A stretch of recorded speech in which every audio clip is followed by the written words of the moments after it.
네, 8월 17일 밤입니다. 밤 12시가 되어가는 시간인데요.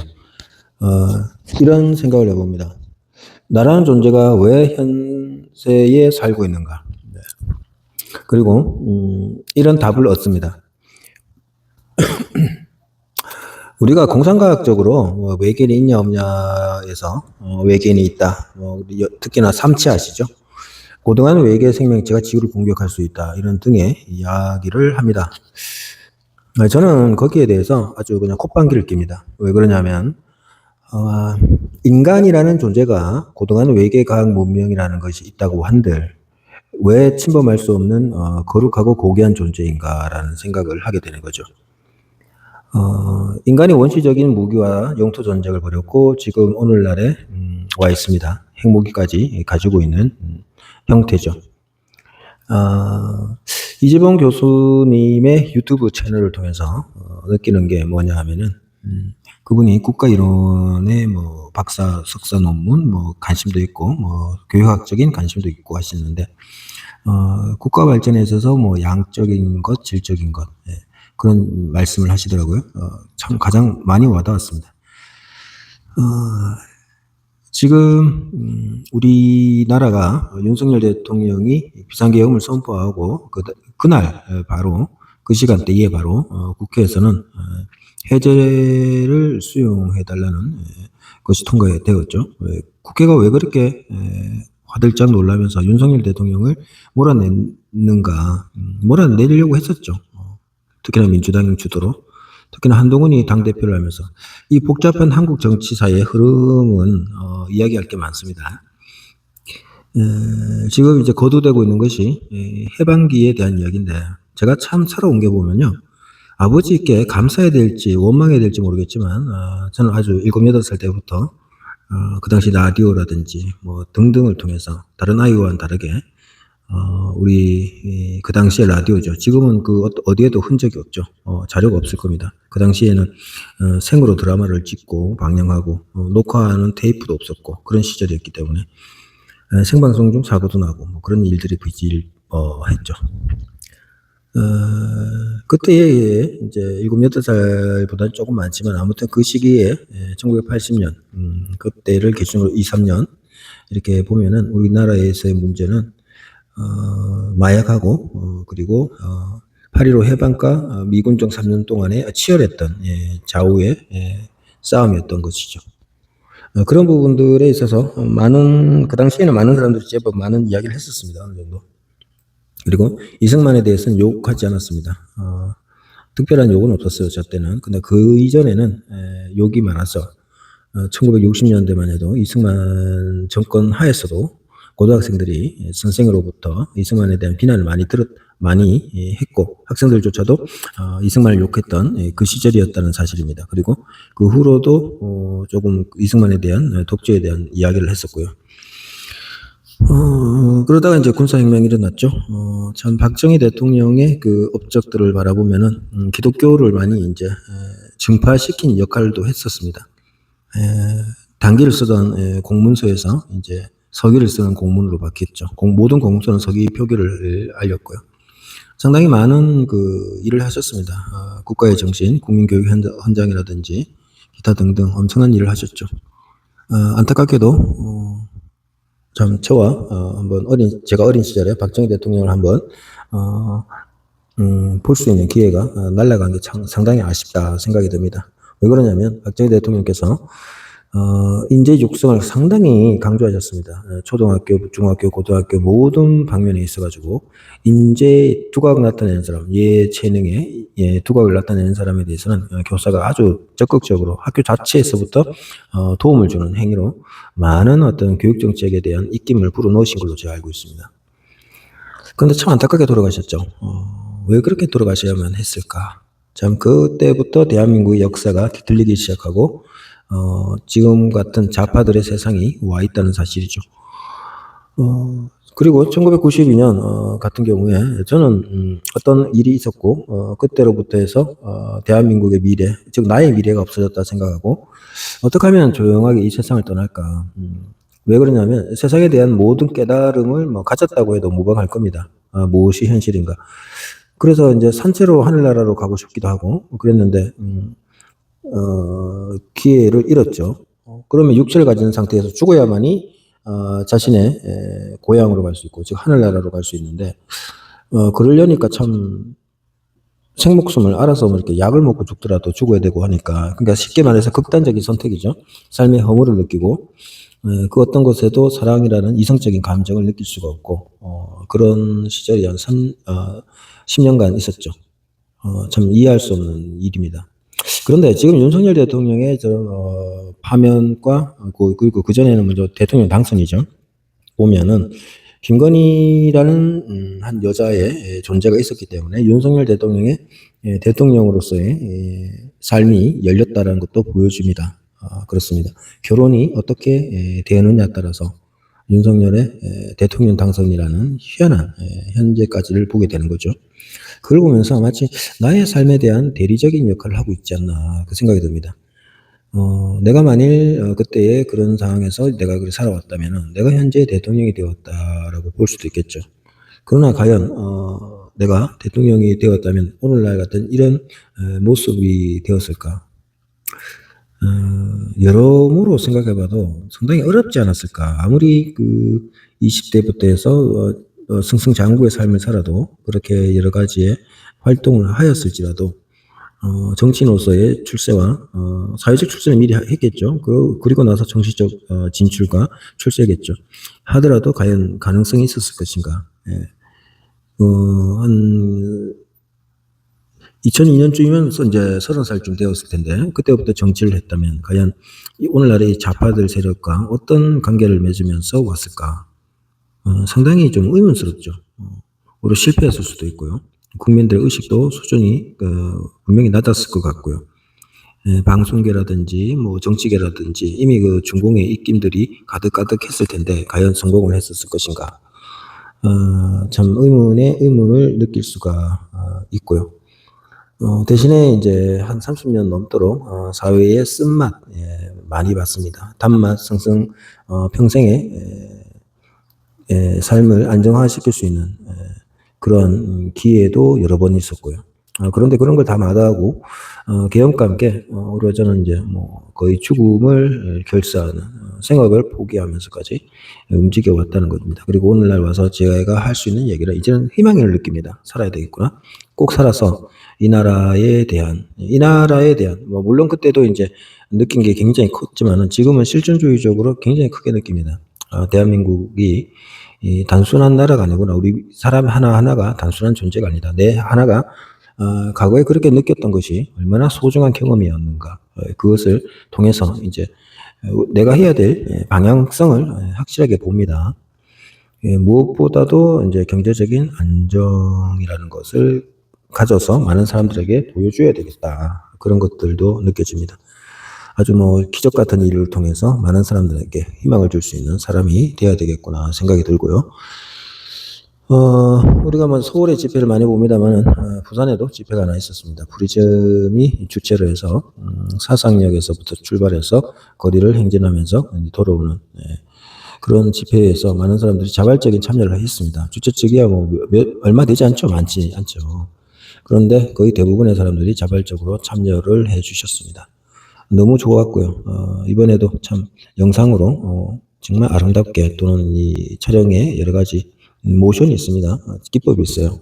그런 방식으로 한번 해봤으면 얼마나 좋았을까. 이게 상향에서 비추는 장면, 하향에서 비추는 장면, 하나의 대상을 두고도 하향에서 그 앵글 피사체를 잡으면요, 피사체가 굉장히 권위적으로 보입니다. 예. 그리고 하향에서 잡으면 마치 안정감이 느껴지죠. 우리가 조망권을 갖고 바라보면 내가 심리적 안정을 느끼고 상대가 좀 하잘것없이 여겨지는 그런 경향성이 있지 않습니까?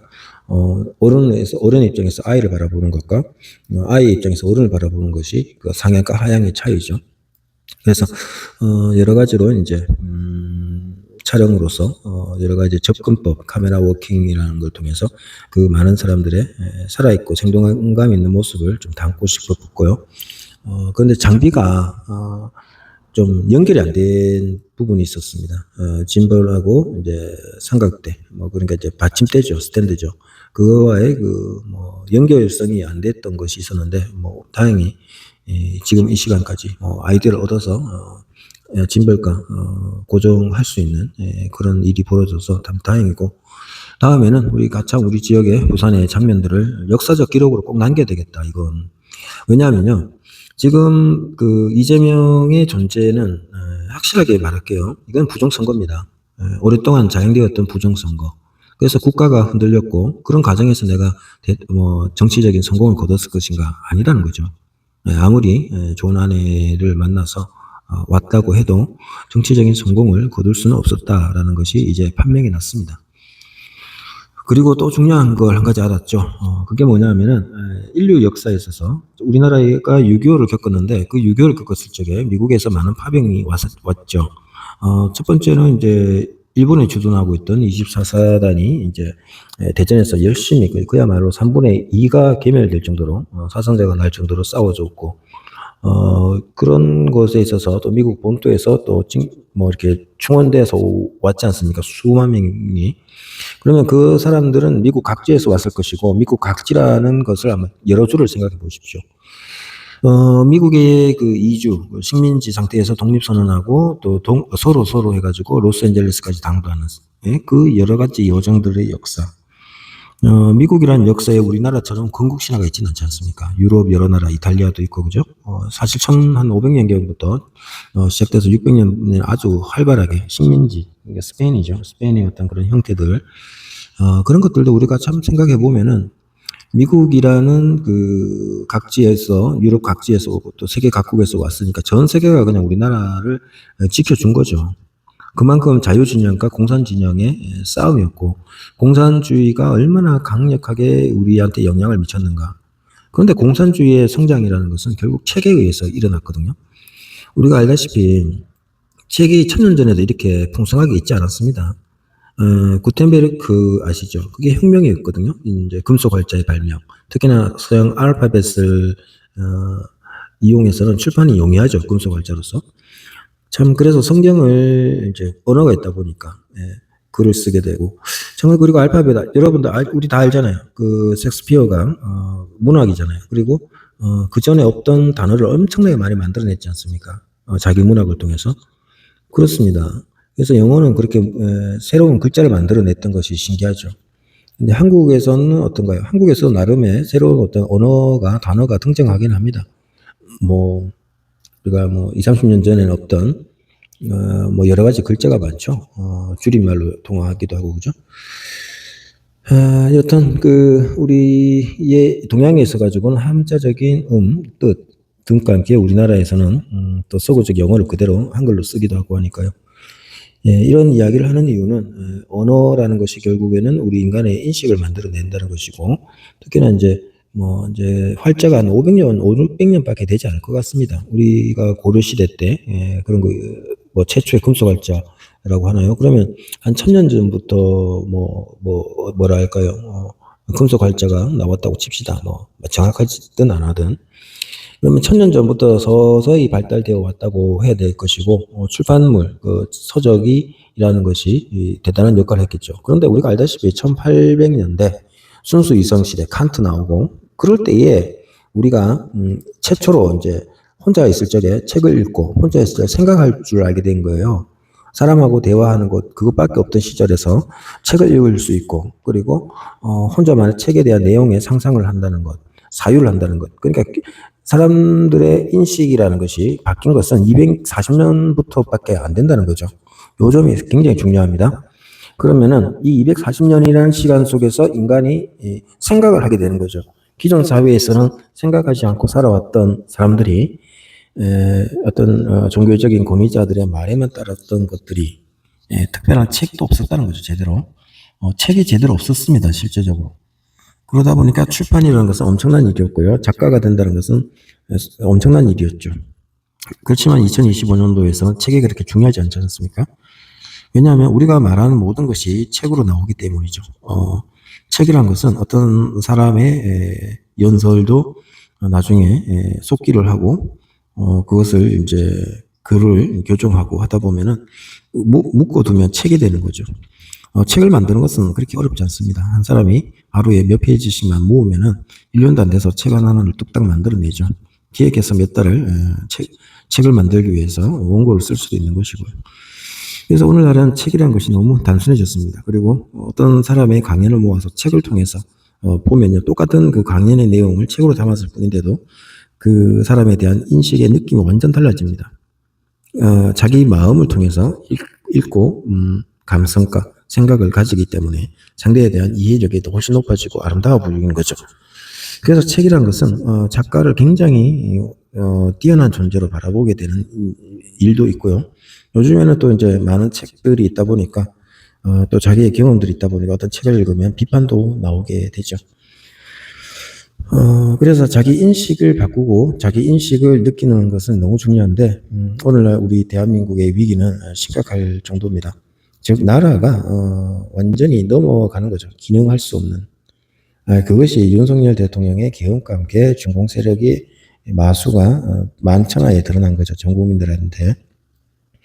그래서 전 국민의 제가 봤을 적에는 부정선거라고 여기는 사람들이 아주 많을 겁니다.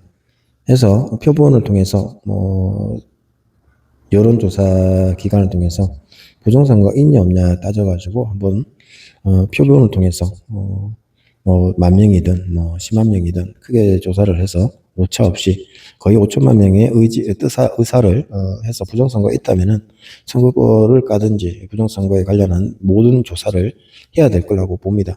그걸 안 한다면은 그건 국가도 아니고 정부도 아니고 아니죠. 그러면 이거는 국민하고는 배반되어져 있는 정부, 행정, 모든 기관이라고 할 수가 있겠죠.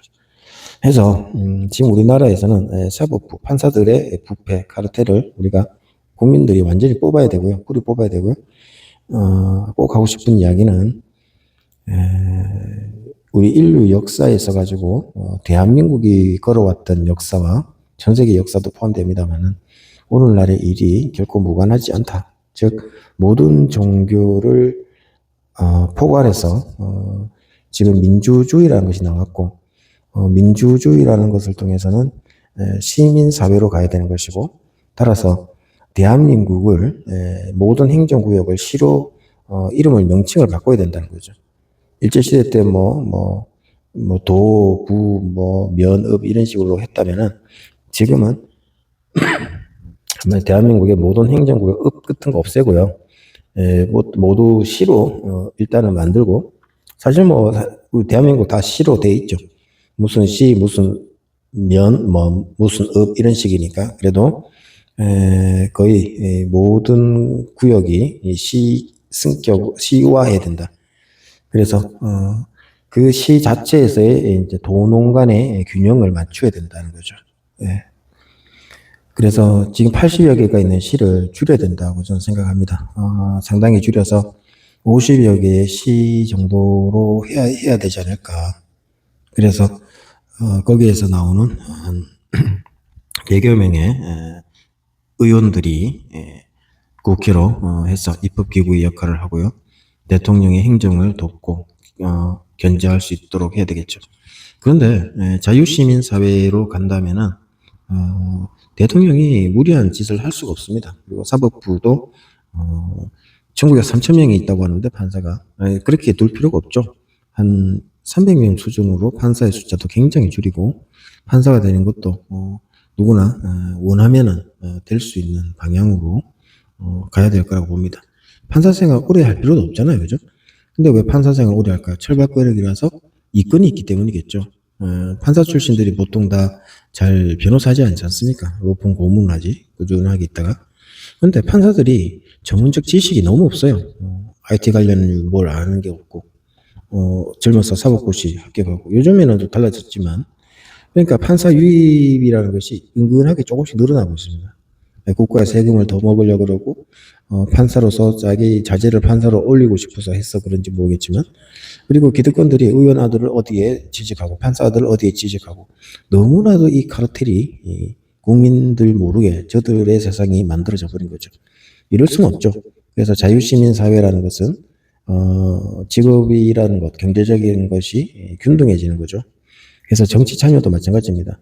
내가 대통령이 되고 싶다면 대통령의 자질로서 대통령의 자질이 뭡니까? 국가 운영의 비전이겠죠. 그리고 공약, 정책이겠죠.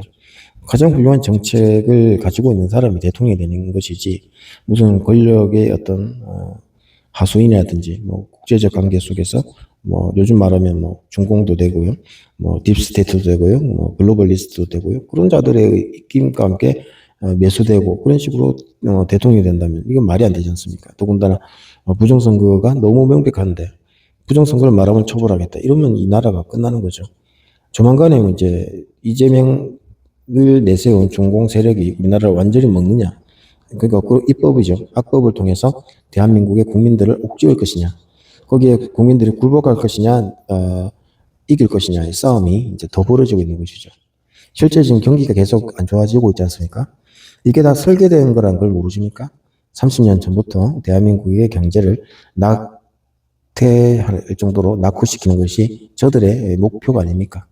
그죠? 그러니까 돈을 가진 사람들도 위태로운 거죠. 왜냐하면 민주주의라는 것과 인권이라는 것과 경제라는 개념에 있어가지고 복지라는 개념을 들고 저들이 언어적인 장난질을 너무나도 많이 칠 것이고 입법을 할 것이기 때문입니다. 그러니까 대한민국은 무엇보다도 고려시대 이전이나 이후나 조선시대나 이때에 만들어진 행정구역을 완전히 바꿔야 됩니다. 대한민국 체제로서의 행정구역을 갖추고 나서 다시금 북한도 수용하고 만주도 중국도 수용하는 그런 관계를 가져야만이 중국도 자기 지역과 자기 민족들이 아름답게 살아갈 수 있는 나라가 될 것이고 그렇게 해서 중국이 쪼개지면 한 50개 정도 쪼개진다고 합니까? 어쩌면 미국도 쪼개질 수도 있어요. 그러나 연합이 되겠죠. 그래서 USA 합니까? 각각의 국가가 될 수 있지만 주로 남지 않습니까? 자, 그러면은 중국도 50개 국가로 만들어지고 그래서 지금 현재 200여 개의 국가가 있지만 한 300여 개의 또는 360개의 뭐 민족과 국가로서의 형태를 가지고 연합체를 형성하면 되지 않겠습니까? 꼭 우리나라 남북한만 세계사적 입장에서 잘 먹고 잘 살자는 게 아니라 이 대한민국으로서의 가치성과 함께 재건에 가까운 모습, 그러니까 행정구역의 변화죠. 그래서 대전으로 수도를 이전시켜야 되겠죠.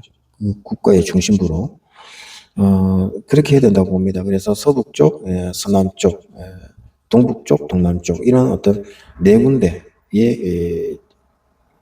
지역에 있어서의 특별한 봄, 여름, 가을, 겨울의 입장에서의 순환적인 구조와 나름의 지역 특색을 만들어내고 인구 분산을 해서 한 50여 개라고 했지 않습니까? 60개도 좋을 텐데 왜 글쎄 그러니까 50개를 해야 될지 60개를 해야 될지 참 애매합니다. 그 구역을 어떻게 나눠야 될지. 근데 50개 정도가 좋지 않을까요? 60개를 해야 되나요? 60개로 하면 저는 가장 이상적이라고 생각합니다.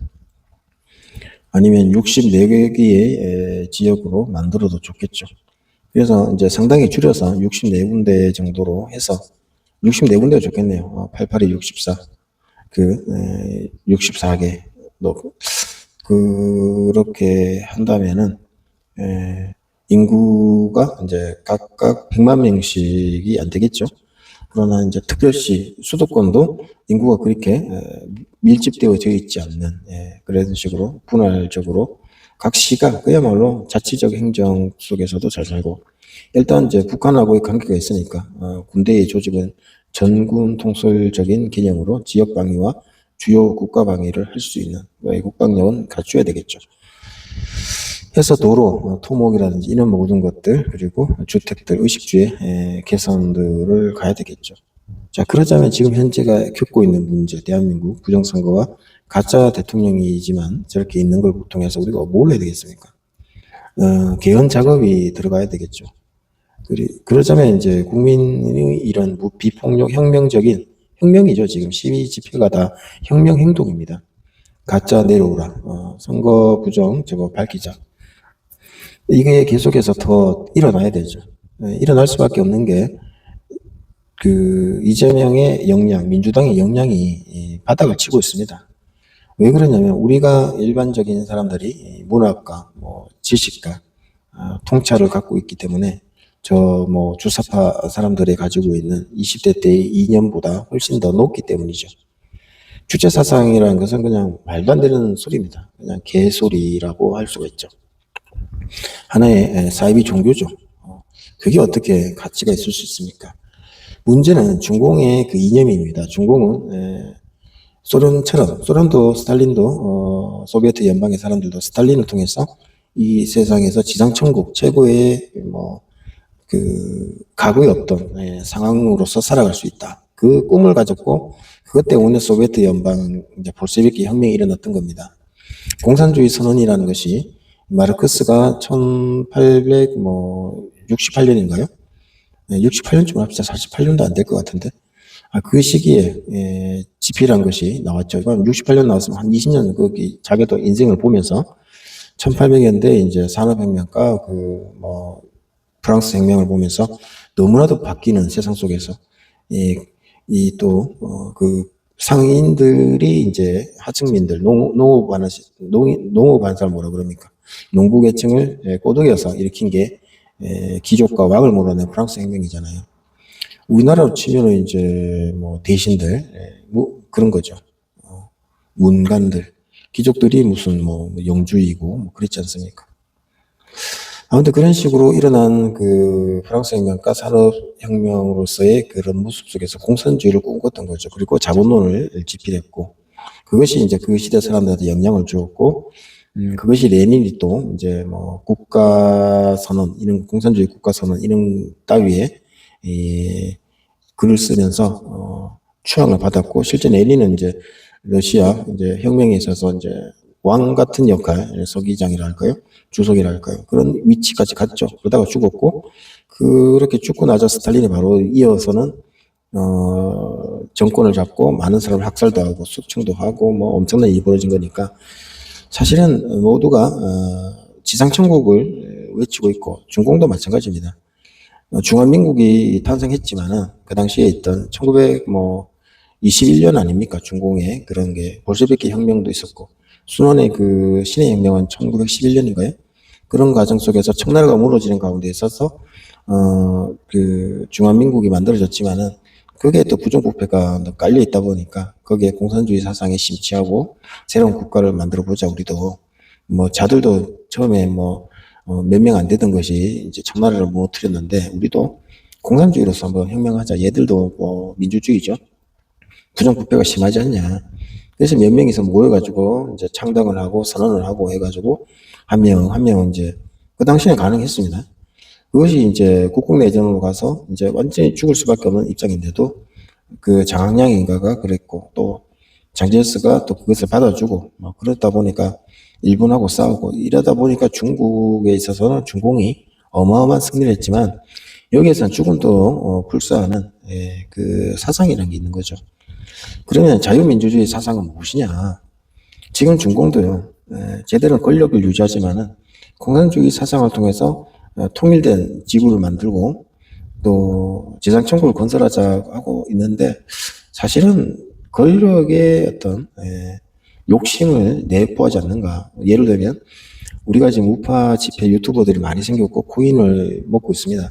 근데 이들의 속마음은 뭘까요? 겉으로는 이겨야 된다 훌륭하다 선전하지만 사실은 자기한테 돈이 많이 들어오기 위해서 경마하듯이 놀고 있지 않나. 그래서 나라가 정상화되면 자신들의 유튜브를 못하니까 속마음은 계속 이 상태가 가라 이런 염원을 두고 있지 않냐라고 파라다이스 TV의 작가가 말하고 있습니다. 그게 틀린 게 아니에요. 사람들은 이중적입니다. 그런 사람들이 보절시 있습니다. 인구의 최소한 5분의 1은 그런 식으로 살아가는 유형일 수도 있습니다. 겉과 속을 달리하는 사람들이죠. 좀 그런 사람들이 없어졌으면 좋겠어요. 이 사회의 형상들, 국가 정상화, 이제 무엇보다 결국에 남은 것은 이 시민들이 깨어나서 이거는 나라가 아니지, 이거는 나라가 이제 없어지는 현상이다 생각하고 자유를 박탈하고자 하는 저들의 세력에 항거하는 모습이 나와야 되고요. 다시 이제 해방기로 돌아가서 그 당시에 사람들은 거의가 70%가 아니라 나는 아마 90%가 그 당시 일제시대 때도 농업을 하지 않았을까 싶어요. 한성의 인구가 그리 많을 수도 없고, 그죠? 지금은 한때 1000만이었고, 지금 900 얼마라고 하지 않습니까? 937만인지 뭐라고 하지만은, 100만 명도 되지 않았지 않나 싶습니다. 아무튼, 이 농촌에서 거주한 사람이 많았지, 이 도시로 움직인 적이 없었어요. 근데 왜 6.25 전쟁 나고 도시화가 되고 70년대 되면서 도시화가 너무 심해지고, 예, 이 도시의 일자리가 있다 보니까, 예, 산업화가 되다 보니까, 그래서 지역에 의한 산업화가 되려면요, 자급자족하는 문화로 가야 되겠죠. 이제 그렇게 해야 됩니다. 도시 개발도 해야 되고요. 그래서 적정한 인구가 만들어지는 것, 그게 저는 가장 현명하다고 봅니다. 서울시가 만약에 면적이 크다면은 큰 면적만큼 여러 가지가 있어야 된다고 보죠. 인구는 적정한 분포로 쾌적한 삶을 누려야 된다. 그래서 이제 대전 쪽으로 이제 우리나라의 충청도 쪽이죠. 근데 그거를 이제 중심구역을 이제 수도권 중심구역으로 수도를 형성하고 네 군데의 이제 행정의 어떤 큰 어떤 틀을 두고 여러 시가 있는 거죠. 예를 들면 뭐 62개니까 64개 정도니까 뭐 15개씩 하면은 60개네, 그죠? 30개 30개. 그러니까 뭐 그 수도권에도 뭐 여러 가지 서울시 구로 나누니까 시가 글쎄 하여튼 그 행정구역은 바꿀 필요가 있다. 예, 과거에 이제 뭐 왕이 지명을 정하면은 예, 그렇게 정하고 구역을 정했으니까, 그죠? 뭐 지역적인 언어가 뭐 충청도 말씨, 전라도 말씨, 경상도 말씨 하는데, 만약에 균형적인 그 사람들의 유입이 생기다 보면 어떻게 될까요? 말이라는 것은 그 어린 시절부터 형성된단 말이에요. 그리고 전라도 말씨가 발달된 것은 인종적인 역사겠어요? 아니면은 그들의 업종 때문에 일어난 일이라고 보십니까? 저는요, 업종적인 역할이 크다고 생각합니다. 제주도 방언이라고 그러죠. 그런 그 바닷가적인 요소 속에서 사람들에게 서로 전달되기 가장 좋은 식의 언어가 형성되었다고 봅니다. 그죠? 그런 생각을 해보지 않습니까? 언어를 자세히 들어보면 우리가 제주도 말씨는 알아듣기 어려운 것 같아도 저런 발음 구조는 발성이라는 것은 그 바람도 많고 바닷가 속에서의 여러 가지 소음, 백색 소음이죠. 자연적 소음 속에서 의사 전달에 있어서 뉘앙스가 가장 적절하지 않았을까 싶습니다. 강원도는 강원도대로, 그죠? 경상도는 경상도대로 그 지역의 요소 때문에 좀 이렇게 언어적인 형태가 좀 각기 달라졌지 않나. 그 이전에 유입된 사람들의 뭐 언어의 영향도 있겠으나 전 그렇게 생각이 됩니다. 뭐 그리고 어린 시절에 그런 언어 어디에 언어를 들었느냐에 따라서 평생 동안 그 언어 구조가 방언의 형태가 나타난다고도 보여집니다. 그래서 그 지역 속에서 맨날 듣는 것과 또 요즘은 TV라는 매체가 있다 보니까 그 자기의 언어를 뉘앙스가 달라져 있다 생각됩니다. 사실 부산 사람들 말 들어보면 저도 좀 이해가 안 돼요. 저거 정말 썸을 내는 건지 여전히 그렇습니다. 좀 상당히 센 느낌을 받습니다. 이해가 안 돼요. 근데 그것이 그렇게 기질적으로 환경적으로 갖춰진 걸 어쩔 수 없죠. 그러니까 그런 것보다, 그런데 마음을 보는 마음을 갖게 되면은 상대의 그 어떤 방언보다는 그 안에 속마음을 볼 수가 있고요. 뭐 그런 것도 있습니다. 그러니까 속마음을 보는 게 제일 중요하다 생각이 들고요. 또 환경적인 학습이 중요하다 생각합니다. 매너라든지 그런 것들은 환경적 학습을 통해서 일어난다. 저는 그런 생각이 들고요. 오늘의 핵심은 인류 역사의 종교를 넘어서는 가장 핵심은 자유민주주의 시민사회다라고 할 수가 있습니다. 이제 그리스 로마가 이제 시 중심이었지 않습니까? 아테네, 뭐 스파르타가 유명하지만 거의 여러 개의 시들이 동맹, 그러니까 도시 국가였죠. 그리고 연맹을 했었죠. 그러니까 지금 오늘날 우리가 대한민국에서 시를 형성하면 도시죠. 어떻게는 도시 형태의 사회를 만들지만 그것이 국가는 아니죠. 대한민국이라는 내에 있는 국 안에 있는 하나의 시 행정구역으로 64개 정도가 형성되면 좋겠다. 심지어 태극기의 이름 건곤감리를 건곤시, 감리시 뭐를 할 수가 있도록 이렇게 건북시 할 수가 있고요. 그냥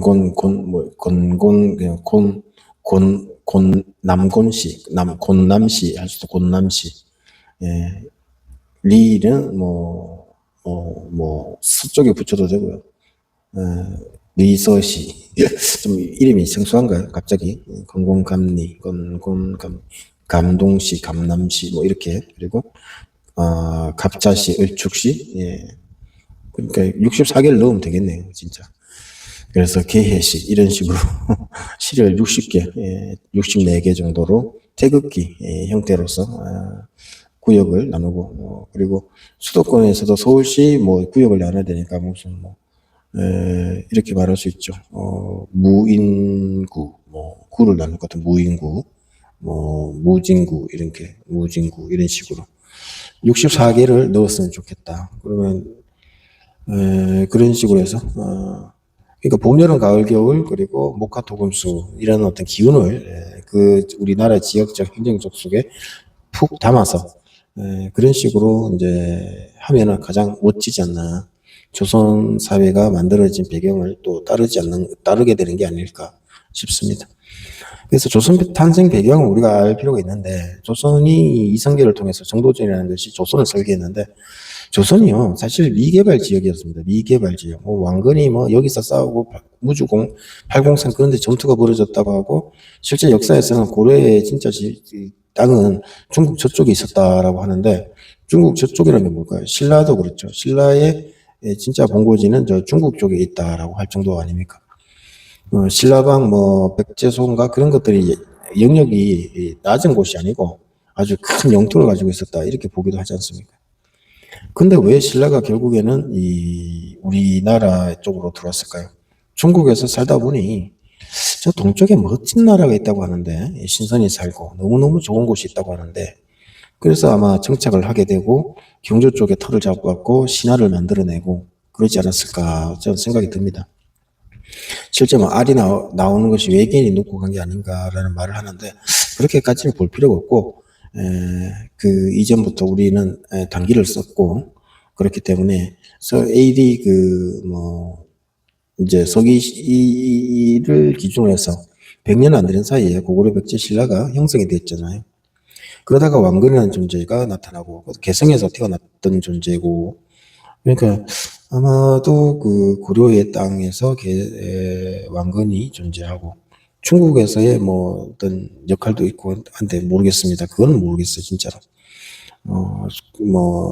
그 후삼국 시대의 전쟁터가 중국이 배경이다라고 하는데, 그러면 팔공산에서의 그 신순겸 장군의 그런 이야기는 또 뭘까? 너무 미스터리한데, 근데도 불구하고 그 조선 한양 도읍을 건설하고 토목공사하고 이런 걸 보면은 그 이전에는 한양이 발달된 도시도 아니었다는 거죠. 그렇다면 마치 새로운 땅에 사람들이 이제 움직였다고밖에 볼 수 없을 정도로 여러 가지로 많은 게 있습니다. 대구 그 서구 비산동이 있는데, 비산동의 유래도 사실은 그 오래되지 않습니다. 조선시대로 저는 알고 있습니다. 하늘에 구름이 산처럼 있었는데, 어떤 그 아녀자가 그걸 보고는, 하늘이, 산이 날아다닌다 소리를 질러버리니까, 산이 놀래서 땅에 뚝 떨어져서 산을 형성하고, 거기가 지명이 비산동이 되었다고 합니다. 참 놀랍죠. 고려시대도 아니고, 신라시대도 아니고, 조선시대도 저는 기억하고 있어요. 그만큼 조선사회의 형성이라는 것이, 국가 형성이라는 것이, 2000년 전에 발달된, 그리고 3000년 전에 발달된 장소가 아니라는 거죠. 어찌 보면 위화도 해군인지 아니면 위화도로 통해서 도망을 친 건지 도저히 이해가 안 되는 그런 건데, 아무튼 우리 역사 속에 그렇게 기록이 되어 있으니 그렇게 받아들여야 되겠죠. 어느 정도. 그리고 고려사적 이야기가 너무 부족하지 않습니까? 대신에 조선의 왕조실록이라는 것이 있어서 기록은 다 되어 있지 않습니까? 자, 아무튼 조선을 배경으로 해서 오늘날 우리가 살고 있는 우리는 뭡니까? 한글을 쓰고 있고 2025년을 살고 있고 각자 나이가 다르지만 우리가 인식하는 것은 지금 현재 국가가 너무나도 경제적인 모습이라든지 안타깝다. 그러면 기업도 살고 나라도 살고 정치도 살고 국민도 살려면 어떻게 되느냐? 정권을 만들어야죠, 국민이. 그 국민들이 새로운 국가를 만들고 행정부를 조직해야죠. 판사들 다 내쫓고, 부정한 판사를 내쫓아야죠. 새로운 판사 제도를 만들어야 되죠. 그리고 할 수 있지 않습니까? 강도나 도둑질이 요즘 그렇게 많지 않잖아요. 오히려 이제 화이트 칼라 범죄가 많고, 이런 정치 사범들의 뇌물, 그리고 칼퇴 결탁을 통한 일들이 더 많잖아요. 판사가 필요 없다니까, 사실. 그러니까 판사 숫자도 굉장히 줄이고, 검찰도 그렇게 있을 필요 없죠. 경찰 조직을 통해서, 경찰청을 해야 될지, 어떻게 될지 모르겠습니다만, 검사들도 경찰 조직으로 흡수시키고, 그런 기소권을 갖추면 되지 않습니까? 그러니까 검찰, 경찰 할 필요 없이 경찰이라는 존재를 아주 강력한 조직으로 그저 몽둥이 두고 사람 패는 진압하는 존재가 아니라 그 지역의 보안관이고 지역에 그야말로 존경받는 존재로 공권력을 행사할 수 있는 심지어 나쁜 자, 범죄자에게는 무력을 행사할 수 있는 그런 존재, 체포를 하기 위해서 거기다가 수사까지 할 수 있고 그렇게 해야 되고 변호사는 변호사 직업을 둘 수도 있고 스스로가 변호할 수도 있고 그래야죠.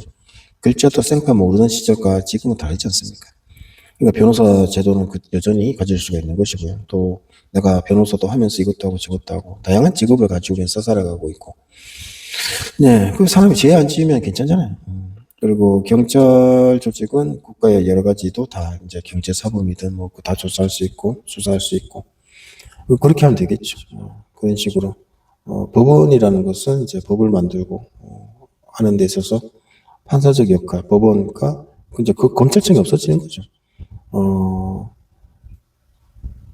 그런 식으로 그래서 판사 재판부 법원이라는 곳은 대법원 3심제를 보통 다 하는데 그렇게 법원이 많을 필요가 없죠. 법원도 각 그 행정구역에 각 시마다 있는 게 아니라 각 거기 뭡니까 한 군데만 있으면 되죠. 법원 가는 게 어렵습니까? 그 어떤 지역적인 4개의 그 구역이 있지 않습니까? 거기에 두고 거기에서 재판하고 그러면 되죠. 재판하고 또 고등법원으로 가야 되고 대법원으로 가야 될 것 같으면은 고등법원 1개, 대법원 1개 이런 식으로 있으면 되고 헌법재판소 있을 필요도 없죠. 고등법원은 어디에 둘 것이냐 위치는 대법원 옆에 둬야죠. 대법원 건물 따로 고등법원 따로 할 필요가 없죠. 대법원 건물, 고등법원 건물 아니면은 법원을 서울에 한 군데 두든지 그럼 한 군데 둬도 되겠네요, 그죠?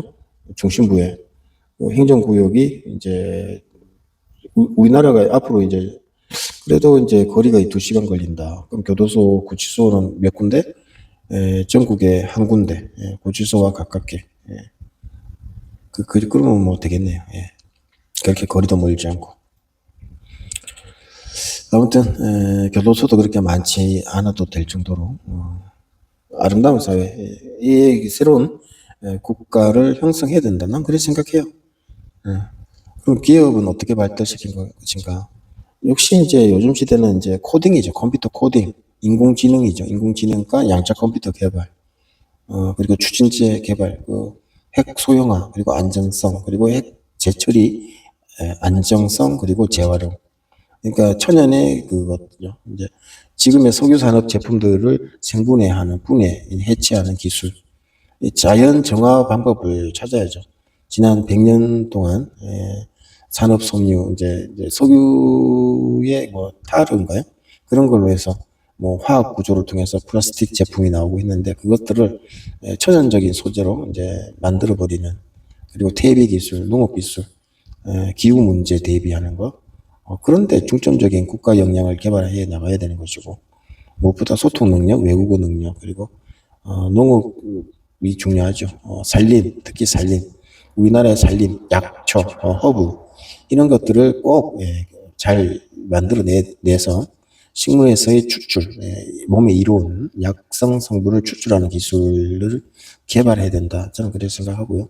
그것이 국가 발전이고, 지금 당장은 우리 국민들이 이재명 정권을 끌어내고 새로운 대통령 그리고 국회 그리고 입법부와 행정구역도 새롭게 하는 거죠. 그래서 현재의 이제 도시주택 개발이 바뀌어야 되고, 바뀌려면 그 행정구역을 바꾸고 그 행정구역에서 도시를 건설해야 되겠죠. 그 도시에는 어떤 회사가 들어갈 것인가, 어떤 직업군을 줄 것인가. 슈퍼마켓도 있어야 되고, 농지도 있어야 되고, 그죠? 농촌 개발도 해야 되고, 그래서 인구 분산을 해야 되고, 그러려면 사람들이 돈이 있어야 되는 것이고, 빚진 사람들이 많을 거 아닙니까? 빚진 사람들이 빚을 모두 탕감해 줘야 되겠죠. 국가가, 정부가. 대신에 그것은, 탕감이라 해서 그냥 카파는 줬지만, 부채가 없는 건 아닙니다. 국가가 무이자로 이제 탕감해주고, 네가 돈이 생길 때, 네가 갚아올 만큼 네 평생을 알아서 갚아라. 이렇게 하는 거죠. 보통 1억 미만이면은 임금 수준을 통해서 충분히 갚아 나가겠죠. 1, 2년이면 다 갚아 나갑니다. 그죠? 그래서 자기가 빚진 상태가 아닌 상태로 가야 되겠죠. 그리고 고소득이 될 수 있는, 기본소득은 2, 3천 되더라도 고소득인 1억, 2억도 가능한 그런 형태로서 국가의 유통, 돈의 흐름이 서로서로에게 돌아갈 수 있도록. 당연히 우리가 가치가 매겨지고요. 내가 팔 수 있는 상품이 있으면 팔면 되는 겁니다. 그래서 자기 가치를 갖고 가야 되겠죠. 오늘날 산업화에서 없어져야 될 것은 가외 공부 같고요. 그리고 교사들 수도 상당히 줄어야 될 것이고, 그렇습니다. 그리고 학교도 자율적인, 그래서 자기가 가고 싶으면 가고 안 가고 싶으면 안 가도 되는, 또 부모님에 의해서 길러지는 상태. 또 부모님은 이제 재택으로서도 얼마든지 간의 부업으로서도 생산이 되는 택배 시스템을 개발해가지고 보다 더 개발해가지고 정말 밤에 하루 만에 그냥 물건들이 그냥 집화되고 배송되는 우리나라 시스템을 자랑스럽게 얘기해야 되겠죠. 이런 물류의 유통도 좋아지고, 그리고 진짜 4대강 사업을 해야 된다고 생각합니다. 전국에 그 강을 엮어서 묶어서 땅을 깊게 파서 정말 크루즈선이 들어와도 될 만큼 강폭도 넓히고 그 시설도 안전하게 하면서 그런 토사량을 또 건설 자재로도 쓰고요. 그렇게 해서 이 운하 시대를 만들어야 된다. 대신에 뭐 운하를 맨날 손 보지 않으면은 뭐 퇴적돼 가지고 막히는 그런 일이 없을 정도로 운하를 토목 설계를 잘해서 진짜 이 강을 통해서 이 바다로 가는 이것들에 있어서 강폭을 진짜 강수심도 그렇고 물을 많이 조수하는 거 아닙니까? 그러면서도 강을 따라서 여러 군데에 큰 저수지를 뭐 소양강 댐 그랬죠. 그러니까 저수지 댐을 많이 만들어야 된다. 그래서 생각이 듭니다. 저는. 왜냐하면 이제 앞으로 수해 시대가 오고 지금 현재 금해 시대를 맞이하고 있지 않습니까? 그래서 이제 토가 중심으로서 목과 토와 금해 시대가 상주로 결합되어 있는 중에 이제 금해 시대가 대세적으로 나타나는데, 그러자면은 또한 수해 시대가 있단 말이죠. 그러니까 이제 화와 토와 금의 삼중주 구조인데 목에 그 베이스가 있고요. 또 앞으로 이 세상이 이제 수해 시대로 가기 때문에 수해 영향인 그런 우리 지구상에서 땅에 있어서 수의 기능, 부피라든지 이게 수의 기운이라는 것이 상학적인 게 있고 화학적이 있는데, 화학적인 운하 건설은 필수적이다, 필연적이라고 생각합니다. 운하 개발해서 망한 나라 없습니다. 중국도 수나라 시절부터 오죽하면 이름이 수입니까? 수. 그 당시에 벌써 이름을 수를 지었어요. 물. 뭐 3,000년 전이라고 생각합시다. 3,000년 전에 벌써 음양오행상 수의 시대가 왔다, 자기 딴에는 생각을 해서 수를 지은 거죠. 그래서 그런 것이 중국을 또 통일한 거죠. 진나라 이후에. 2,000년, 이제 3,000년도 안 됐죠, 사실상. 그렇지만 수나라가 이제 고구려 공격하다가 국력 낭비해서 이제 그 세력을 없애버리고 정치적 세력이죠. 당나라가 건설된 거 아닙니까? 결국에는 이제 운하 건설이 그런 큰 역할을 해준 거죠. 국가 통일도. 그리고 미국도 운하가 굉장히 발달되어 있습니다. 운하 건설이 나쁜 게 하나도 없어요. 근데 이번에 우리가 할 수 있었는데 그때 하고 나서 보다 더 개발했으면 될 텐데 아쉽게도 못했죠. 그게 왜 그럴까요? 민주당입니다. 민주당. 좌파 세력, 주사파. 주사파의 개념은요, 김일성 일가 그런 이제 민족주의 노선이죠. 그렇기 때문에 현 체제의 국가를 전복시키고 민중과 괴리되게 하고 그 민중이 그 국가 그 정권을 전복시켜 나가는 그리고 자기들의 정권을 만들려고 하는 그러면 그 이 정권이 국민들을 위한 어떤 좋은 방책은 무조건 반대해야 되겠죠. 예, 그렇습니다. 그러니까 국민적인 설득으로 이번에 이재명의 그 가짜 정부를 그리고 중국 매국 이런 예전에 그 주사파 세력, 운동권 세력을 다 없애야죠. 운동권 세력, 운동권이라면 정치를 해서는 안 되죠. 그들은 주사파고 그 당시 국가를 파괴시키는 그런 행위는 이적자죠. 그런 자들을 다 몰아내야죠, 이제. 그 새로운 이제 정치인들, 자기 지역을 만들어야 되니까 결국에는 국가의 행정을 바꾸고 그 지역을 발전시킬 수 있는 사람은 거기에서 산 사람이 제일 똑똑하고 제일 잘합니다. 그 사람이 그 지역에서 표를 얻고 국민의 신임을 갖고 국회로 입성을 해야죠. 한 명 말고 두 명. 그래서 투표를 하면 1, 2등 한 사람이 해야 1, 2등 한 사람이 가장 많은 유권자를 유지하고 있지 않습니까? 그러니까 여야로 구분할 게 아니라 그 사람들이 이제 국회로 와서 사실상 하원 의원을 반반씩 하는 거죠. 50명은 하원, 뭐 50명은 뭐 120, 그러니까 128명 정도 되겠네요. 128명이 투표를 해서 그렇게 가반수를 넘고 안 넘고 128명이 좋겠네, 국회 인원. 그런 식으로 해가고 너무 그래서 소득이 너무 좋고 자급자족 하면서도 수입도 잘하고 그럼 북한이 이제 비합화할 수도 있고 그러나 공격은 못하죠. 자, 우리는 기례정부라고 할 수도 있습니다만은 이승만의 정권의 그런 개념으로 볼 수 있습니다만 이승만 정부 이제 그분도 조선으로밖에 보지 않았지 않습니까? 제 말은 우리가 새로운 헌법 속에서 새로운 이승만을 인정하고 박정희도 인정하고 그 후에 대통령들은 전두환은 저는 그렇게 인정해주고 싶지 않습니다. 뭐 그 당시 어지러웠던 어쩌고 저쩌고 한데 그건 아닌 것 같아요. 왜냐하면 북한이 80년대 내려왔다 하더라도 80년대는 미국의 국방력도 굉장했습니다. 냉전 체제 속에서. 그러니까 전두환 없었으면 북한 내려왔다 그거는 어렵습니다. 사실 그 당시 그때만 해도 우리 국방력이 북한과 그렇게 뒤처지지는 않다고 봅니다. 전투력도 강했고요. 그 당시 또 월남전 이후라서. 그건 아니에요. 그건 아니고 진짜. 그래서 전두환이 그렇게 훌륭하다라고 볼 수 없죠. 대신에 전두환은 대위 시절에 자기 그 하나의 원래 회장은 딴 사람이 있지 않습니까? 두 명이서 이제 하나의 서열 1위와 2위인 전두환이 박정희를 찾아간 거죠. 아니 장군님 왜 혁명을 하셨습니까? 이게 됩니까? 이렇게 따진 거죠. 근데 박정희의 이야기를 듣고 나서는 그럼 지지하겠습니다. 그러면서 육사생도들 이제 몰고 와서 퍼레이드를 해서 이제 혁명을 진짜 이제 인정해 준 거죠. 육사생도들 그 퍼레이드가 군사혁명을 인정해주고 국민들의 호응을 받은 거죠. 왜냐하면 그 장교들이 그때 61년이잖아요. 불과 그 11년 전에 6.25 났을 적에 그 학생들 또 육사생들 그 장교들이 얼마나 열심히 싸웠습니까? 54년도까지 그러니까 장교 배출되고 뭐 전쟁터에서 진짜 지휘해 준 덕분에 나라를 지켰다 그게 되거든요.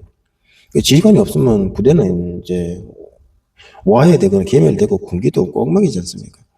근데 50년부터 해서 이렇게 장교들이 있어줬기 때문에 그 전투와 전쟁에서의 어떤 역할이 컸기 때문에 육사생도들이 그렇게 포위를 하니까 우리를 지켜준 국민들이 인정해주고 하니까 이게 안심이 된 거고 국민들의 지지를 받게 된 게 박정희 군사혁명이죠. 만약에 뭐 나쁜 놈 몰아가라 너 왜 그랬냐 그랬으면 큰일 나겠죠. 박정희는 그냥 진압당했겠죠.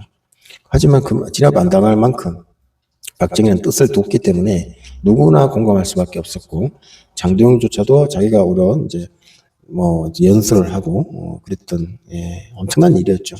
그만큼 명분이 있고 가치가 있었다는 거죠. 그만큼 그 당시 민주당이 제대로 일을 못했다는 거죠. 민주당이 아마 55년, 56년도 그때 창당된 곳 아닙니까? 근데 지금 더불어민주당은 그때 민주당이 전혀 아니죠. 가치, 사상 그런 거 전혀 없죠. 이재명이 완전히 그 질을 바꿨기 때문에 문재인이가 또 있었기 때문에 그건 완전히 아닙니다. 김대중도 아니고요. 그래서 우리가 전두환을 굉장히 높이 평가하는데 그렇게 높이 평가할 필요는 없다.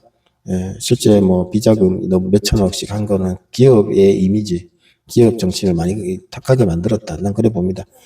박정희 대통령의 그 비전이라든지 경제 뭐 누구한테 네가 대통령이라고 그랬다고 하는데 그것도 그렇고 그게 좋다고는 볼 수 없다고요. 그래서 나는 박정희까지만 인정해주고요. 전두환도 그렇게 평가를 그렇게 해줄 수는 없습니다. 많은 사람들이 뭐 5.18을 진압했다는 둥 하는데 5.18 같은 경우는 전두환 아니더라도 누구라도 그렇게 진압할 수밖에 없는 상황입니다. 그 당시 6.25를 겪었던 사람들이 끝난 지가 30년도 안 되는 80년도에 일어났기 때문에 그리고 완전히 폭동이었죠. 완전 폭동. 예. 무기고 털고 그 지휘부대가 이동하는데 뭐 땅 파놓고 통나무 굴려갖고 지휘부 차량을 습격할 정도면은 이거는 뭐 훈련받은 조직체 아니고는 할 수가 없는 거죠. 계획적인 폭동이죠. 그 4.3 사태 알죠? 예, 여수수녀 바다라는 사건도 보지 뭐 생각을 좀 해보십시오. 자, 그렇게 처음 5천년부터 시작된 국방경비대, 연대도 그렇게 많지 않았지 않습니까? 사단도 없던, 연대를 해봐야 이제 뭐 한 3,000명 정도, 1,400명. 하여튼 그런 연대들이 전국에 이렇게 팔도에 있고, 아주 저기 또 휴전선 쪽으로 가고 뭐 그런 정도였던 거 아닙니까, 처음에.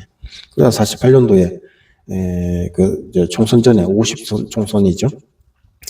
그때 이제 방해하려고. 그 전부터 방해를 엄청 했지만은 43년도에 1년 전부터 그 방해를 했어요.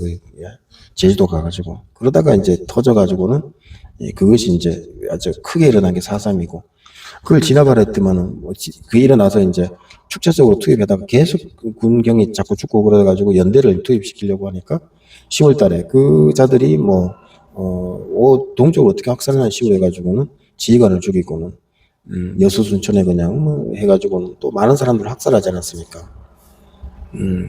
또 얘들을 또 이제 소탕하기 위해서 움직여야 되고 이게 난리도 아닙니다. 예.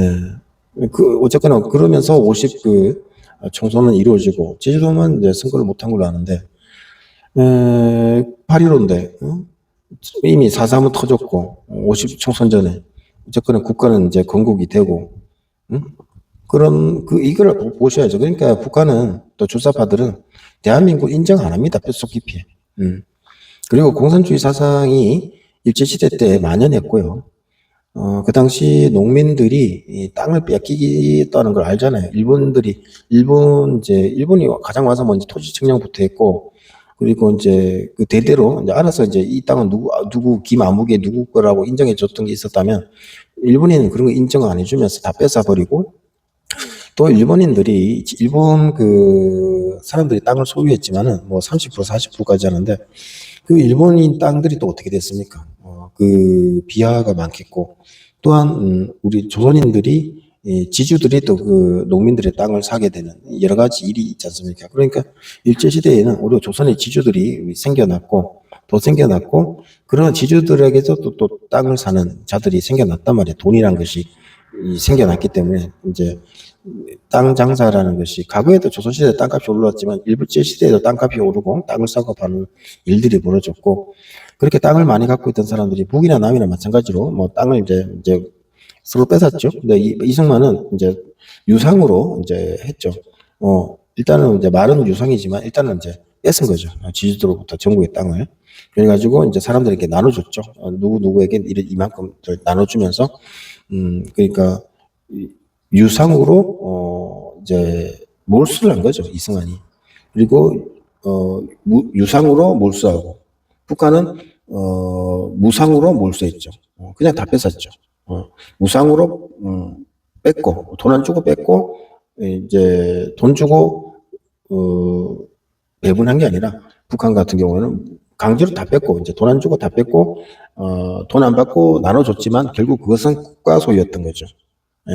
그러다 보니까 그 북한의 경제는 낙후된 것이고 반면에 이승만은 이제 일단은 이제 뺏긴 뺐어요. 돈 안 주고 뺏은 거죠. 어쨌거나.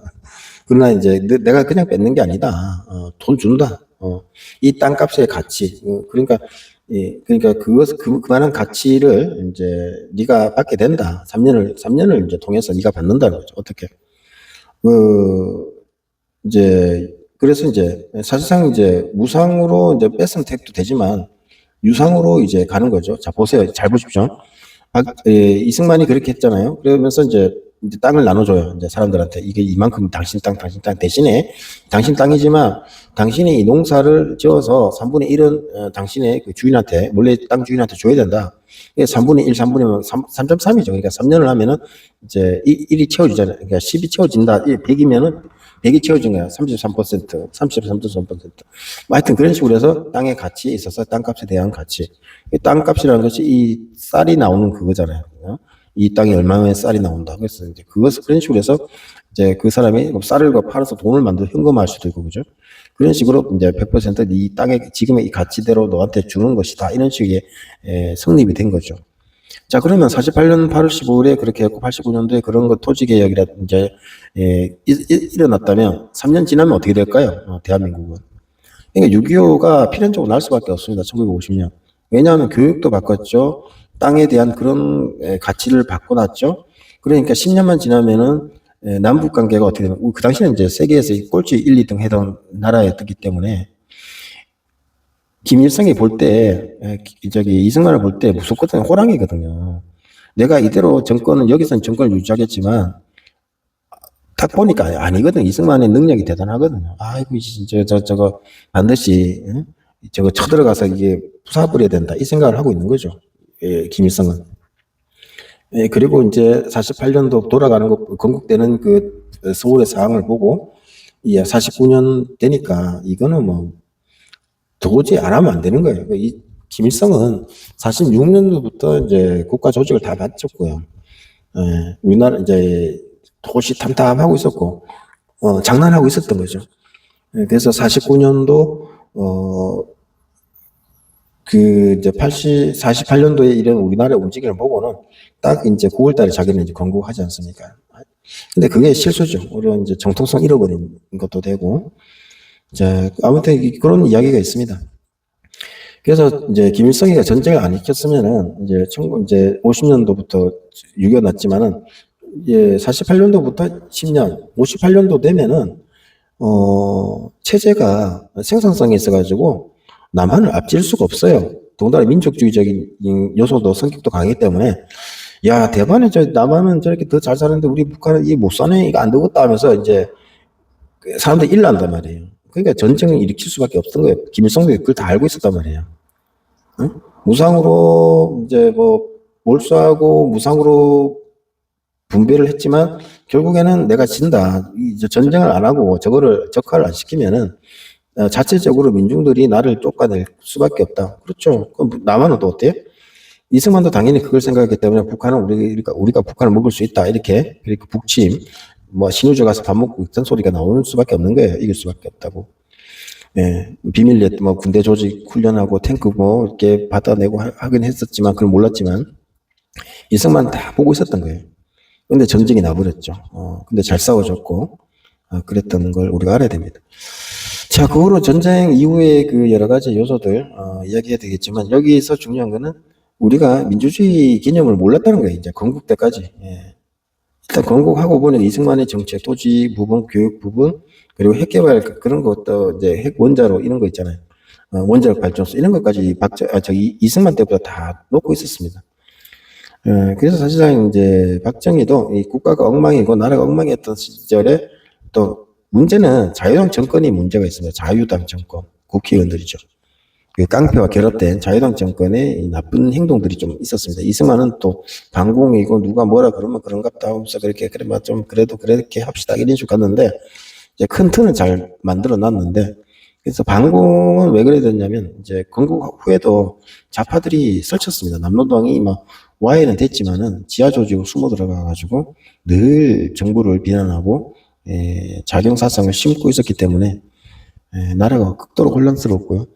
거기다가 깡패들도 있었고 그리고 미국의 원조 관련도 있었고 쌀값도 오르는 그런 일들도 있었고 경제적 개념이 너무 많이 인간 심리, 욕심이 많이 이제 또 있죠. 그건 또 어쩔 수 없는데 이제부터라도 우리의 심성을 좀 바꿔가야 되겠고요. 지금 현재 대한민국이 가야 될 방향은 가짜 정권을 무너뜨린 후에 새로운 국가가 형성되면 시군구 개편을 해야 되고 헌법을 새로 맞춰야 되고 그렇다는 거죠. 그 이유는 우리가 대한민국을 태극기 형상으로서 완전한 새로운 행정구역을 만들어야 앞으로 천년, 만년의 세계를 바라볼 수가 있다는 거죠. 자, 그러고 나면은 대한민국이 경제 성장이 아주 월등하게 이루어지면, 물론 이제 오랜 시간, 70년, 80년 단절이 됐습니다만은, 전 세계적인 언론 매체라든지 북한 사람 다 할 거 아닙니까? 남한이 엄청나게 발전했단다. 찌제명 정권이 무너지고 주사파 다 척결되고 반국가 세력이 없어진 대한민국이 새로운 행정 제도를 통해서 너무너무 멋지게 소득이 뭐 10배나 뛰었다 하더라. 사람들은 너무 잘 살고 좋고, 답답하지 않고, 뭐, 도시 어떤 그런 개념이 없이 도는 간에 어떤 각심하다. 너무너무 잘 돼가지고, 진짜 태평천국이고 지상천국이 따로 없는 나라다. 이렇게 돼버리면, 당연하지, 운하도 있죠. 배도 뭐 오고 가고 하고 있고, 뭐, 레저다, 이제 소득은 또 가 그리 높아가는지, 농업에서 약초 성분 계속 개발되고, 신약 개발해갖고, 사람들이 안 아프고, 뭐, 병도 안 나고, 뭐, 뼈 부러지고, 뭐, 아픈 희귀한 병도 다 잘 낫더라. 의료 산업의 최고 국가가 되는 거죠. 그러니까 북한 사람들이 남한을 가고 싶고, 야, 우리는 저 남한 쟤들하고 왜 저렇게 사냐? 우리가 뭐라고 척짓고 살고, 다 이렇게 사냐? 북한 정권도 마찬가지예요. 김정은의 다음 누가 될지 몰라도. 야, 남한이 우리 침공할 생각도 없고, 뭐, 저끼리 너무 잘 살고, 우리가 공격해서 뺏으려니까 도저히 뺏을 수도 없고, 안 되겠다. 자들한테 좀 어떻게 좀 손 벌려보자. 좀 도움 받아보자. 그렇게 나올 수밖에 없지 않습니까? 그러면은, 그 처음에 우리가 뭐, 바로 오케이 하는 것보다 상당히 조사단도 파견하고, 뭐, 이렇게, 인적 자원과 그 북한의 여러 가지의 사정을 우리가 어떻게 바라볼 것인가, 우리의 발전 모델처럼 꾸며 나갈 수가 있나, 이런 걸 보면서 북한도, 개발해주고, 북한 행정구역을 또 바꿔야 되겠습니다. 이렇게 하십시오 하면서, 북한의 시군구, 뭐, 지역 행정구역을 싹 바꿔가지고, 할 수 있겠냐? 그렇게 하겠다. 그러면 해가지고 북한을 그렇게 또 바꿔나가면 또 만주 쪽도 마찬가지 아닙니까? 몽골 쪽도 마찬가지. 그죠? 그 러시아하고도 마찬가지. 일본도 우리 또 보면서 배울 거 아닙니까? 그럼 중국도 마찬가지죠. 중국 개발도 사살사살 들어가고, 그러면 중국의 그 CCP도 사라지고, 중국도 여러 가지 큰 단위로서의, 그 형태로 도시국가가 되면서 전쟁 없는, 잘 사는 중국을 만들고, 그것이 이제 동유럽, 서유럽, 영국까지 건너간다 이거죠, 내 말이. 자, 내 말이 틀린 게 있어요, 없어요? 지금 당장 우리가 찌제명 정권을 무너뜨리고 나서도 당장 우리가 이제 새로운 대통령이 누구를 만들 것이냐, 우리가 어떻게 국가를 새롭게 재건할 것인가, 답이 나오지 않습니까? 그러면은 역사학자들도 나오고요, 각계 그 도시과학 관련한 분들, 지금의 그 뭐 충청도, 충청남도, 이렇게 일본이 갈라놨고, 이 행정구역의 역사와, 신라시대 때부터의 역사의 개념은, 그때는 구조오소경인데, 오늘날은 이제 이렇게 됐는데, 우리가 오늘날에 있어서도 이것을 따라야 될 것이냐, 아니면은, 오늘날에서 우리의 천년, 만년의 가치로서 전 세계 통일을 하는 지상천국을 만들어서 전 세계에 보급하는 국가로서의 역할로서 이 행정구역을 어떻게 개편할 것인가, 동의를 얻고 서로가 얘기를 해야 되겠죠. 아이디어를 머리를 맞대고. 그래서 좋은 아이디어를 따라서 그것이 이제 미술학적으로, 이제 음향학적으로 또는 이제 직이라든지 도시의 그 첨단 산업 부분의 기업들이 어떤 장점, 그리고 그러자면 지금 현재 뭐 자영업 하는 사람의 업종부터, 기업들의 업종부터, 그리고 기업이 어디 있는가부터 모든 걸 파악해야 됩니다. 한 개개인의 그 신상이죠. 재력 상태, 나이 상태, 체력 상태, 성별 상태, 가족 관계, 가족의 내력들 다 알아야 되는 거죠. 그러니까 국민 한 사람 한 사람 다 보살피고 챙긴다는 말입니다. 아시겠습니까? 그 정도로 가야지 지금 이제 찌제명 타도를 외쳐 있는데 재미가 있죠. 자, 더 많은 할 얘기가 있습니다만 여기까지 하고요. 그래서 결론은 이제는 살아야 될 이유가 생겼다. 윤석열의 경험을 통해서 내 과거의 이야기와 연결해서 바라볼 수가 있고, 지금은 움직여야 되겠다. 그렇습니다. 그리고 더 많은 할 얘기가 많은데 여기까지 하고요. 다음에 또 이야기하면서 시간을 가져보겠습니다. 당신의 삶이 너무나도 아름답고 당신의 삶에 가치가 있다는 것을 잊지 마시고, 이제 깊은 잠 자고 일어나면 모든 것에 공포감이나 두려움을 느끼지 마시고, 적대적인 행위를 하는 사람들의 마음까지 헤아리고, 상대가 적대적인 행위를 할 때에는 이유가 있잖아요. 그 사람이 모자라서 질투심에서 나올 수도 있고요. 당신의 어떤 당신을 못 느끼는 단점이 있으니까 그것을 차마 말은 못하겠고, 여러 가지로 이제 언어적으로, 비언어적으로 드러내는 거니까, 상대가 불편할 짓을 미리 하지 마시고, 그렇게 또 상대를 이해하면서 살아주면 좋겠습니다. 지금 뭐 세계 흐름이라든지 동향 그리고 뭐 지점에 하는 짓이야 뭐 뻔하지 않습니까? 할 정도로 다 알잖아요. 찾고 뭐 쳐고 다 알잖아요.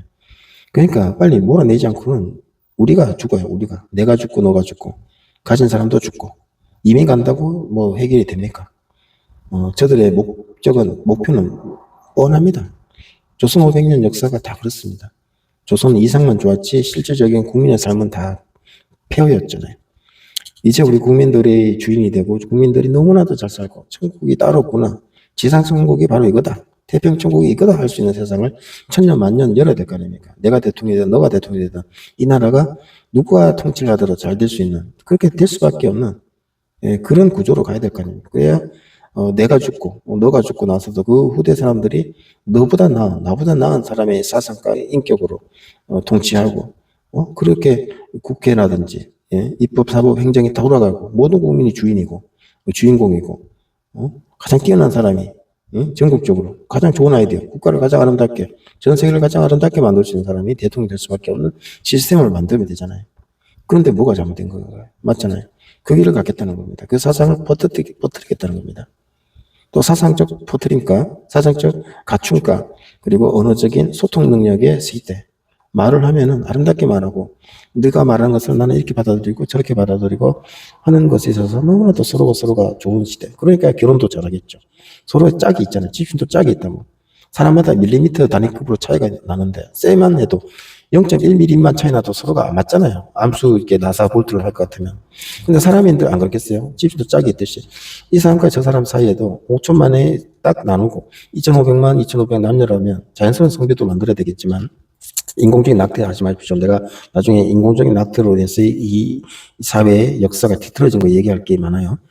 자, 그러면은 1대1이잖아요. 1대4든 뭐든. 그거 뭐, 당장은 1대4지만, 그 나이 또 출산하잖아. 그러니까 다 짝이 있단 말이에요.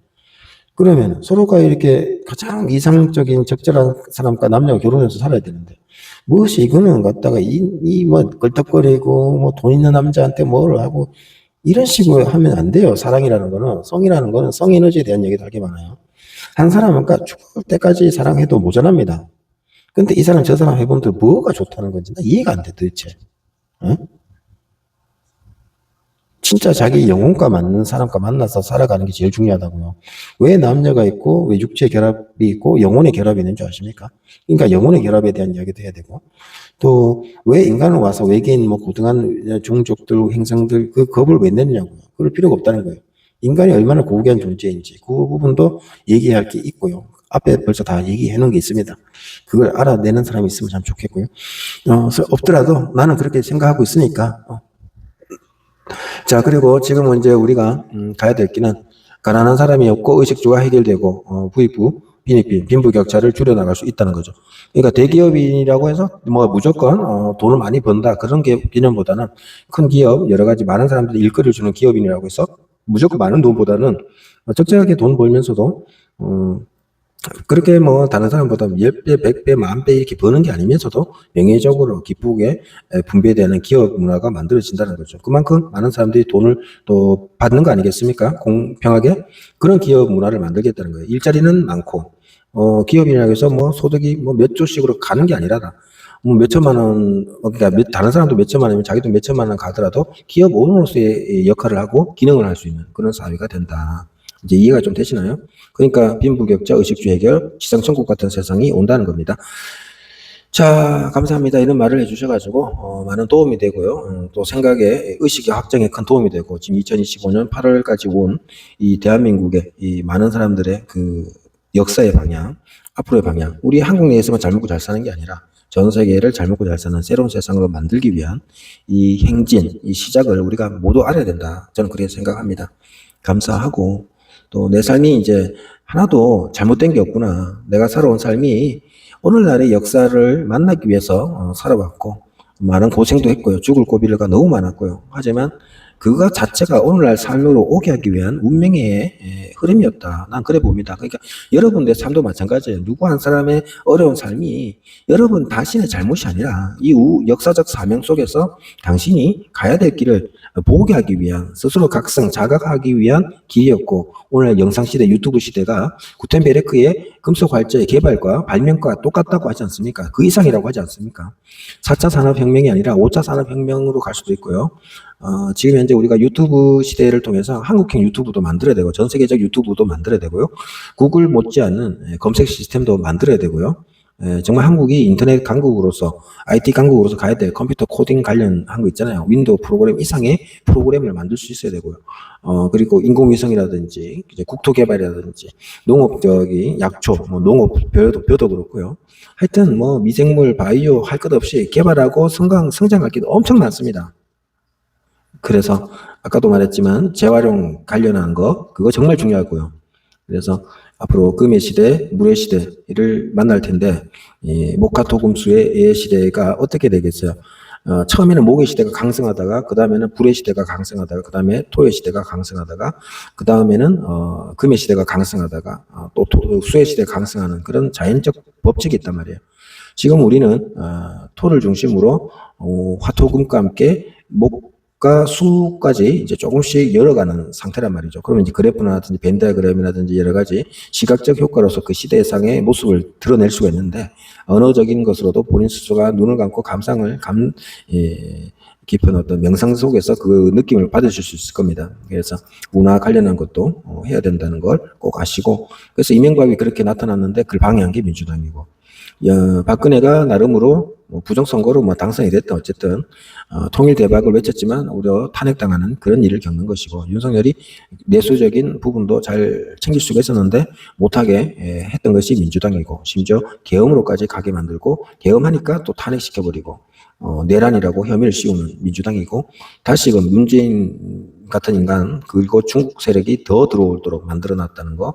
노무현 때부터 이제 중국 놈들 들어오게 하고, 노태우 때도 그렇고, 전두환도 어리석게 정치를 한 것이고, 그런 거 아셔야 됩니다. 그래서 이승만, 박정희, 그리고 새로운 대통령 우리가 만들어야 되고, 우리가 새로운 국가를 만들어야 되는 거예요. 이승만 정신, 국가 정신, 자유시민 정신, 이게 필요한 거죠. 그래서 우리가 존경할 대통령은 이승만, 박정희고, 그 다음엔 없고, 지금에서 우리가 진짜 대통령이 이 나라를 완전히 새롭게 만들고 세계 통일에 다름없는 평화적인 지상천국을 만들어내는 그런 대통령을 만들어내고, 계속해서 이제 그 시대에 가장 뛰어난 사람이 대통령이 되는 거죠.